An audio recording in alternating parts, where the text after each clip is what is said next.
Tuluyan ng tinapos ng grupo ng pro-Palestinian student protesters ang encampment sa loob ng prestihiyosong universidad na Harvard University na umabot na sa 20 araw. Ito'y matapos pumayag ang pamunuan ng universidad na talakayin ang mga katanungan tungkol sa endowment sa universidad at ang pagsasaalang-alang sa involuntary leave na ipinataw sa hindi bababa sa 22 estudyante.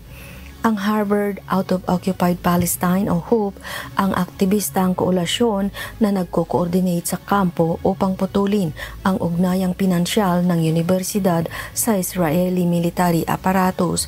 Bagamat pumayag na wakasan ang encampment, ay nangakong muling magsasanib at isasagawa ang pakikipagbaka sa ibang paraan.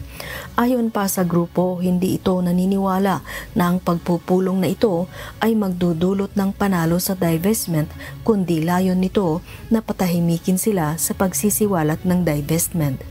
Imelda Andrada, humahataw sa balita ngayon.